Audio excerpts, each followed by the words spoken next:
कहानी है तारागढ़ नाम के एक सुंदर राज्य की, जहाँ का राजा भगत बहुत ही न्यायप्रिय और क्षमाशील था। उसी राज्य के एक गांव में रहता था विनय, जो कि पेशे से मोची था और उसके परिवार के नाम पर सिर्फ उसकी माँ थी। अच्छा चलता हूँ माँ, शाम को आऊंगा। बेटा, आज थोड़े ज्यादा पैसे लेकर आना। मेरी तबीयत दिन पर दिन बिगड़ रही है, मुझे दवाई की जरूरत है। ठीक है माँ, आप फिक्र मत करो, आज मैं औषधि लेता हुआ ही आऊंगा वैद्य जी के पास से। ठीक है, मैं इंतजार करूंगी। विनय घर से निकल गया।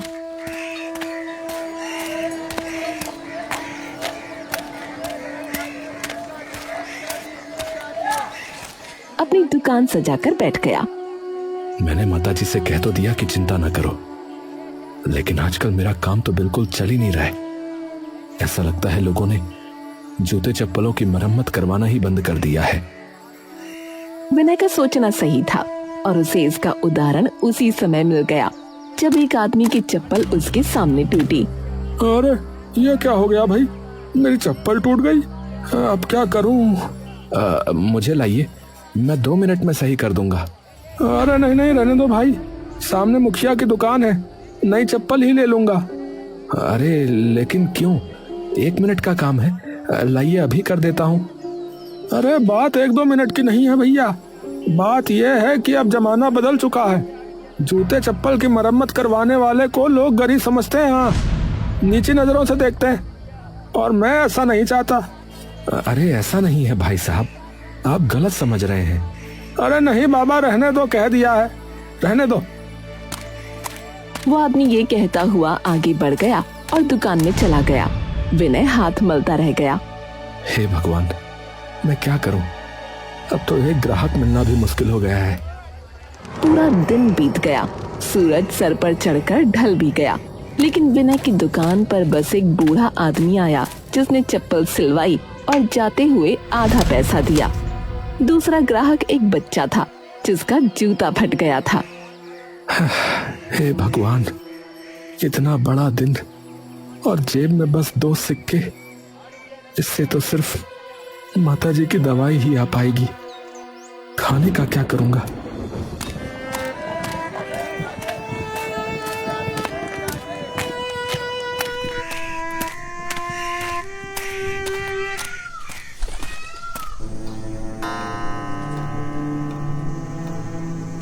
उसने वैद्य जी से जाकर माँ की दवा ली और घर की ओर चल पड़ा।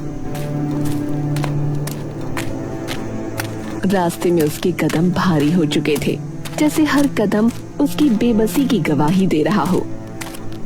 माँ, बस तुम्हारे लिए ही तो कर रहा हूँ ये सब, वरना मेरा क्या ही है।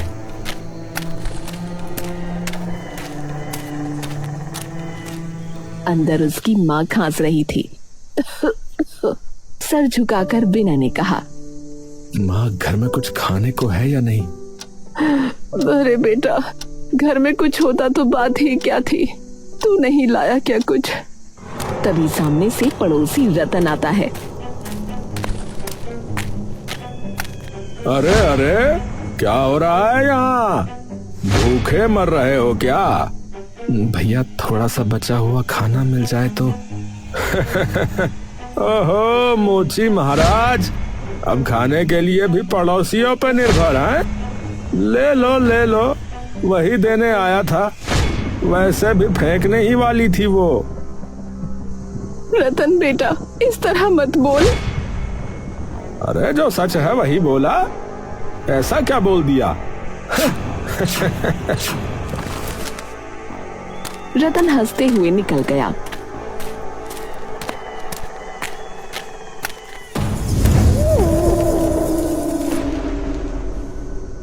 विनय उस रात चुपचाप खाना खाकर सो गया। आंखें बंद थीं, पर दिमाग में रतन की आवाज गूंज रही थी।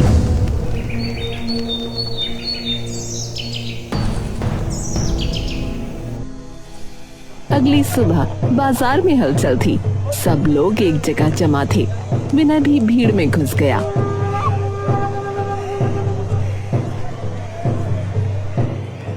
अरे सुनो मेरे प्यारे गांव वालों, शहर से लाया हूँ जादुई यंत्र।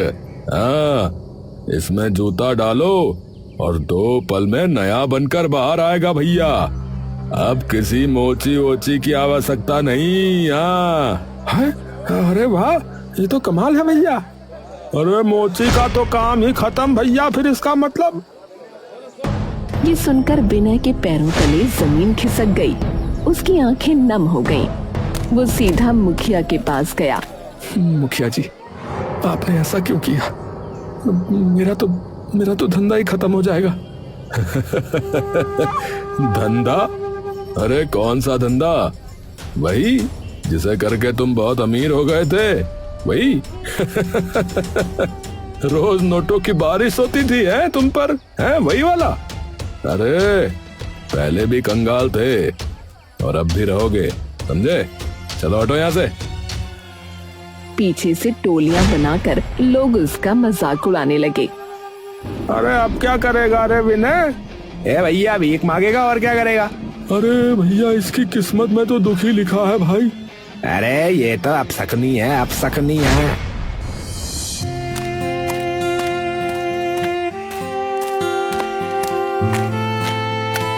विनय भारी मन से घर पहुंचा। बेटा, क्या हुआ? इतनी जल्दी वापस कैसे आ गया? माँ, मेरा काम खत्म हो गया। अब कोई जूता सिलवाएगा ही नहीं। अरे पर क्यों? विनय ने पूरी बात बताई तो रामकली भी रो पड़ी। हे भगवान, अब क्या करेंगे हम? ये मुखिया को ऐसा यंत्र लाने की क्या जरूरत थी? तभी दरवाजा धड़ाम से खुला। रतन वापस आ गया, इस बार और भी बदतमीजी के साथ। अरे माँ जी, अरे सुना, तुम्हारा बेटा जिस काम में लगा था वो काम ही दुनिया से खत्म हो गया। अरे ऐसा मनहूस है कि खुद का धंधा ही डूब गया। अरे भैया, मजाक तो मत उड़ाओ।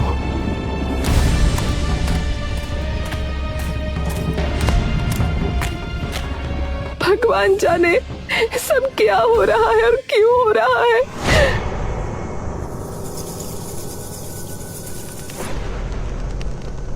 वो रात बहुत भारी थी। रामकली सो नहीं पाई। विनय भी छत घूरता बैठा रहा।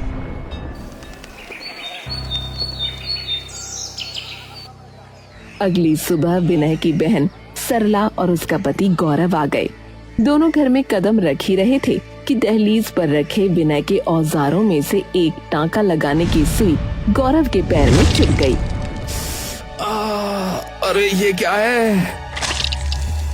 गौरव लड़खड़ाया और दरवाजे से जा टकराया, जिससे उसके सर से खून आ गया। सरला तो ये देखकर जैसे बिदक पड़ी। हे भगवान, मेरे पति को इस घर में कदम रखते ही चोट लग गई। मनहूसियत फैली है यहाँ। मैं इस घर में 1 मिनट नहीं रुकूंगी। चलिए जी यहाँ से। अरे दीदी, अरे रुक जाओ, मेरी गलती नहीं है। अरे दूर रह, मनहूस कहीं के। दोनों पलटकर देखते हुए निकल गए। रामकली भी टूट गई। हाँ, तू मनहूस है। तेरी वजह से मेरे दामाद को चोट लगी। तुझे समझ नहीं कि तेरा सामान कहाँ रखना चाहिए। जब काम ही नहीं रहा तो एक कबाड़ घर में क्यों फैला रखा है? माँ, मैं तो अपनी शक्ल मत दिखा मुझे। ये सुनकर विनय पूरी तरह बिखर गया। उसके लिए सबसे बड़ा झटका यही था कि उसकी अपनी माँ भी अब उसे अशुभ कह रही थी। वो घर से निकल गया। बिना दिशा के चलता रहा। खेतों से, पगडंडियों से, कांटों से होते हुए वो जंगल में पहुंचा। पेड़ों के बीच एक पुराना कुआं था। विनय उसके पास बैठ गया। हे भगवान, सब छीन लिया। क्या ही बचा है मेरे पास, क्या ही बचा है? मुझे क्यों बनाया आपने, बताइए? क्यों है मेरा भाग्य ऐसा?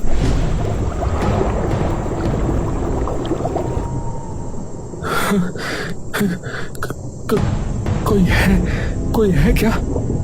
अचानक उसका पैर फिसल गया।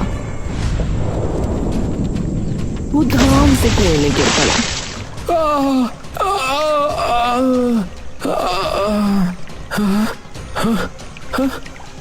अरे हे भगवान, मैं मरा क्यों नहीं? गिरकर भी मैं बच कैसे गया? क्या सच में इतनी मनहूस किस्मत है मेरी? पर अब मैं बाहर कैसे जाऊंगा? क्या जिंदगी में कोई रास्ता है भी या नहीं? कुएं की नमी भरी दीवारों के बीच विनय लगातार रो रहा था। कभी अपने माथे पर हाथ मारता, कभी ऊपर देखकर आसमान को गरियाता। उसकी आवाज कुएं में गूंज रही थी, जैसे दुख की कोई प्रचंड लहर उठ रही हो। हे भगवान, क्यों बनाया मुझे आपने? क्यों भेजा मुझे इस दुनिया में? मैं किस जन्म का पाप भोग रहा हूँ भगवान? तभी पीछे पानी में हल्की टर टर की आवाज हुई। एक हरे रंग का मेंढक, जिसकी बड़ी चमकदार आंखों में अजीब चमक थी। अरे मेंढक, तू भी मुझे चिढ़ाने आया है ना? चिढ़ा ले, मार दे, बस खा ले, जो करना है कर ले, जो करना है कर ले। शांत हो जाओ मनुष्य, मैं तुम्हें नुकसान नहीं पहुंचाऊंगी। मेढक बोल रहा है। कहीं मैं सच में मर तो नहीं गया? हे भगवान, मैं असल में एक परी हूँ, श्रापित परी। एक दुष्ट राक्षस ने मुझे मेंढक बना दिया, क्योंकि मैं उसकी जादुई किताब चुराते हुए पकड़ी गई और उसके जाल में फंस गई। उसने मुझे मेंढक बनाकर इस कुएं में डाल दिया। बचने का तरीका सिर्फ एक था कि जब कोई इंसान मुझे छुएगा तब मैं अपने असली रूप में लौट पाऊंगी। मुझे कुछ समझ में नहीं आ रहा है। बस मुझे छू लो। विनय कुछ पल डरता रहा, फिर धीरे से उस मेंढक को छुआ। उसके हाथ के छूते ही चमकदार रोशनी निकली, मेंढक गायब हो गया और उसकी जगह एक सुंदर परी प्रकट हुई। मैं मुक्त हो गई। तुमने मेरी सालों पुरानी कैद तोड़ दी। फिर उसने विनय का हाथ पकड़ा और उड़कर उसे कुएं के बाहर ले आई। अब बताओ, तुम अपनी किस्मत को क्यों कोस रहे थे? क्या बताऊं देवी, मेरी माँ बीमार है, मेरे पास काम नहीं है और लोग मुझे मनहूस कहते हैं। पड़ोसी ताने देते हैं, बहन तक अब शकुनी कहकर चली गई। और तो और मेरा धंधा, मोची का काम भी पूरी तरह से खत्म हो गया है। तुमने मुझे आजाद किया है विनय, तुम्हारे लिए मैं कुछ भी कर सकती हूँ। बोलो, तुम्हें क्या चाहिए? एक महल जिसमें तुम अपनी माँ को लेकर राजाओं जैसा जीवन बिताओ? नहीं, मुझे महल नहीं चाहिए। मैं बस इतना चाहता हूँ कि मैं अपनी माँ का इलाज कर सकूं और अपने काम से पैसा कमा सकूं। मेरी कला ही मेरा सहारा है। आजकल कौन ऐसा इंसान मिलता है जो महल को ठुकरा दे? तुम सच में बहुत प्यारे और सच्चे हो विनय। परी ने अपनी चमकदार छड़ी घुमाई, हवा में सुनहरी रोशनी भर गई। सुनो विनय, आज से जिस भी जूते या चप्पल को तुम छुओगे वो पल भर में ठीक हो जाएगा। तुम्हारी कला अब दुनिया में सबसे अनोखी होगी। पर मेरे गांव में तो ग्राहक ही नहीं बचे, मैं अब क्या करूंगा? फिक्र न करो, जो जादू मैंने किया है उसके बाद कोई कमी नहीं होगी। जाओ, तुम्हें एक ऐसा ग्राहक मिलेगा जो तुम्हारी पूरी जिंदगी बदल देगा। विनय का दिल खुशी से धड़क उठा।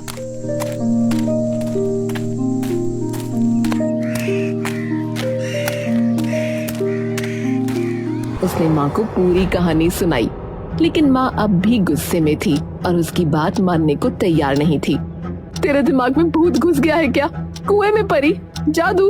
अरे बेटा, भूख ने तुझे पागल बना दिया क्या? कुछ ना बदलने वाला, सब कुछ बर्बाद हो चुका है। माँ, मुझ पर भरोसा करो, सब बदलेगा। तू सपने मत देख, मेरी तबीयत देख, और ये परिवारी कुछ नहीं होती। विनय ने हार नहीं मानी।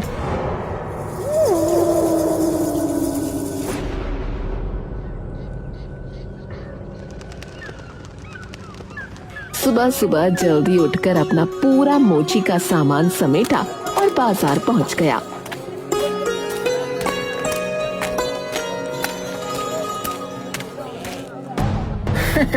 ओहो विनय भाई, हैं? फिर दुकान खोल ली? अरे अब कोई नहीं आएगा तुम्हारे पास, है रहने दो। हाँ, यंत्र है ना मुखिया जी का, अब कौन आएगा यहाँ। विनय चुपचाप बैठ गया। उसे परी की बात याद थी, वो ग्राहक आएगा जो सब बदल देगा।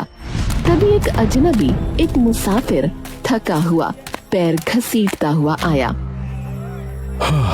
भाई, जूता फट गया है, ठीक कर दोगे? बिल्कुल कर दूंगा। जैसे ही उसने जूते को हाथ लगाया, जूतों ने चमकना शुरू कर दिया और अगले ही पल वो बिल्कुल नए जैसे बन गए। अरे ये कैसे किया तुमने?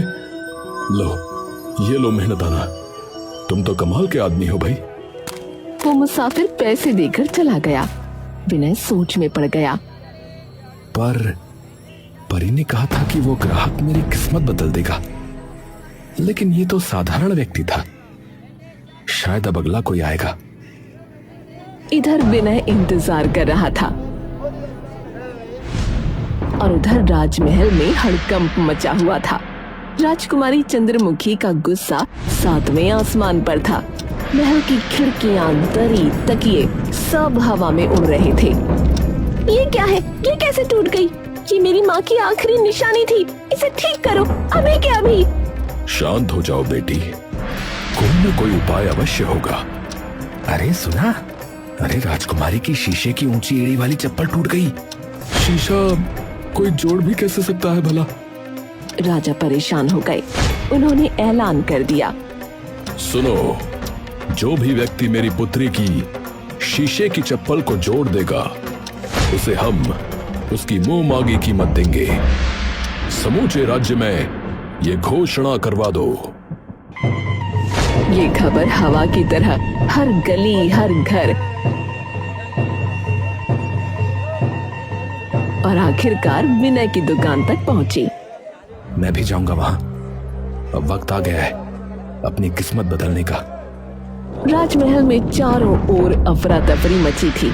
राजकुमारी चंद्रमुखी की टूटी हुई शीशे की चप्पल सामने रखी थी और एक के बाद एक कारीगर उस पर झुक झुक कर अपनी किस्मत आजमा रहे थे, लेकिन हर बार वही नतीजा, नाकामी।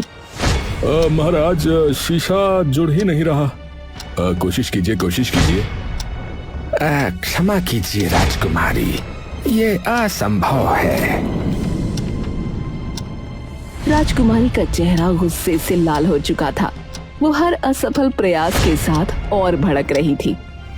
कोई तो होगा इस राज्य में जो ये कर सके। आखिर ये मेरी माँ की अंतिम निशानी है।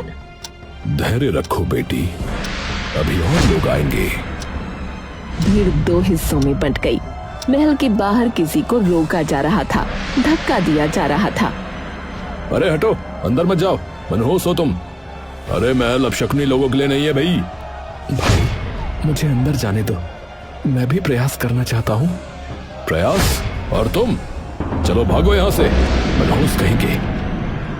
शोर सुनकर राजकुमारी खिड़की तक आई और नीचे देखा। भीड़ के बीच विनय खड़ा था। उसे अंदर आने दो। पर राजकुमारी, लोग कहते हैं कि ये... मैंने कहा बुलाओ उसे। मैं मनहूस जैसी बातों में विश्वास नहीं करती। पहरेदारों ने झट से रास्ता खोला। भीड़ में फुसफुसाहट शुरू हो गई, लेकिन विनय चुपचाप अंदर आ गया, जैसे भाग्य उसे बुला रहा हो। तुम ये चप्पल ठीक कर सकते हो? प्रयास नहीं करूंगा राजकुमारी, बस कर दूंगा। उसने धीरे से टूटी हुई चप्पल उठाई। जैसे ही उसके हाथ शीशे पर पड़े, एक सफेद चमक फैली और पल भर में चप्पल फिर से वैसी ही हो गई जैसी राजकुमारी की माँ ने उसे दी थी। हाँ, ये क्या? अरे भाई, ये कैसे हुआ? अरे भाई, ये क्या हो गया? अरे भाई, ये क्या? हे प्रभु, ये मैं क्या देख रहा हूँ? हे ईश्वर, ये मेरी आंखें क्या देख रही हैं? अरे चमत्कार! ये तो चमत्कार है। राजा अपनी जगह से उठकर पुत्र, बताओ तुम्हें क्या चाहिए?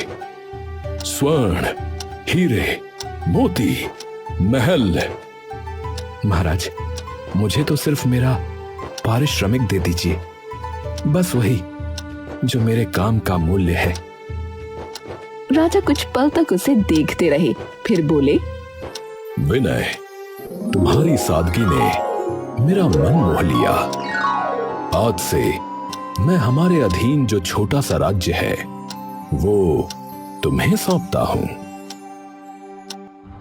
भीड़ में सनसनी मच गई। विनय हैरान था, जैसे उसके कानों ने विश्वास करने से मना कर दिया हो। महाराज, ये कैसे स्वीकार करूं? मैं तो साधारण मनुष्य हूं। पर तभी तेज हवा चली, चमक फैली और परी प्रकट हो गई। पूरे महल में हलचल मच गई। राजा और राजकुमारी दोनों हैरान रह गए। विनय, जब तुमने मुझे मुक्त किया, मैंने कहा था ना, एक ऐसा ग्राहक आएगा जो तुम्हारी किस्मत बदल देगा। वो ग्राहक राजकुमारी चंद्रमुखी ही है। अब ये सब तुम्हारा है, इनकार मत करो। विनय की आंखें भर आईं। उसने सर झुकाकर राज्य स्वीकार कर लिया। तभी राजकुमारी चंद्रमुखी आगे बढ़ी। विनय, तुम्हारा चरित्र, तुम्हारी ईमानदारी, तुम्हारी विनम्रता, मैंने ऐसा कोई नहीं देखा। मैं तुमसे विवाह करना चाहती हूँ। पूरे दरबार में सन्नाटा छा गया। विनय भौंचक्का रह गया। राजकुमारी, ये तो बहुत बड़ा निर्णय है। मैं पहले अपनी माँ से पूछूंगा। आप क्रोधित मत होना। सबकी नजरें दरवाजे की तरफ मुड़ी। वहाँ रामकली खड़ी थी। राजकुमारी जी, मुझे मंजूर है। लेकिन तभी एक भारी आवाज गूंज उठी। वो राजपुरोहित थे। मैं इस विवाह पर आपत्ति व्यक्त करता हूँ। पर क्यों?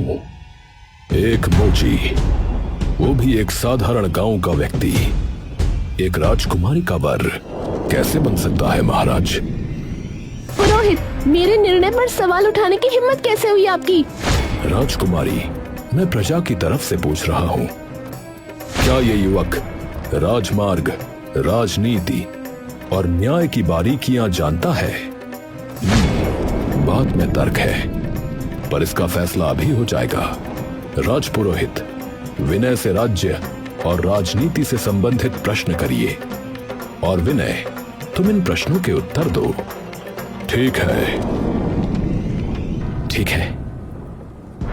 पहला प्रश्न, अगर राज्य के खजाने में अकाल के समय पैसे कम पड़ जाएं और तुम्हें यह तय करना हो कि पहले सैनिकों का वेतन दो या भूखी प्रजा को अन्न, तो तुम किसे प्राथमिकता दोगे?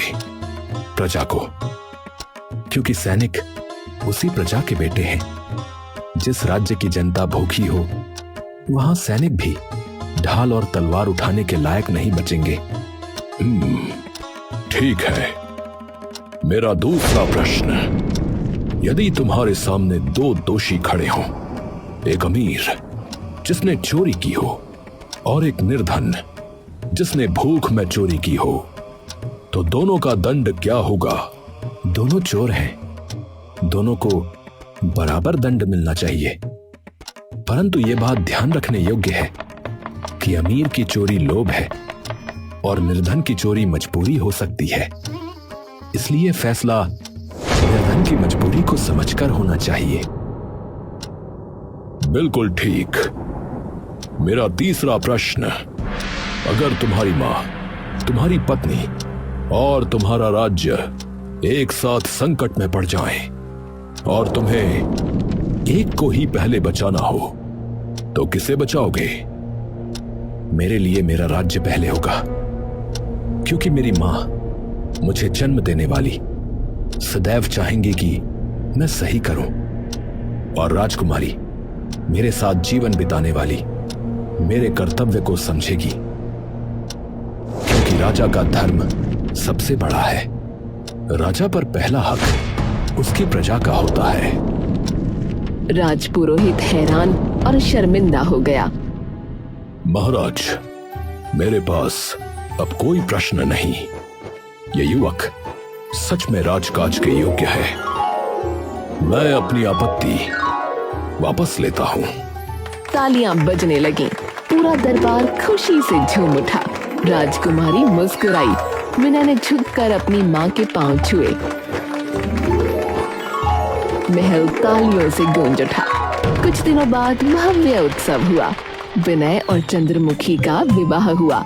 रामकली को राजमाता जैसा सम्मान मिला और विनय, जो कल तक गांव में मनहूस कहा जाता था, आज पूरे राज्य का राजा बन गया।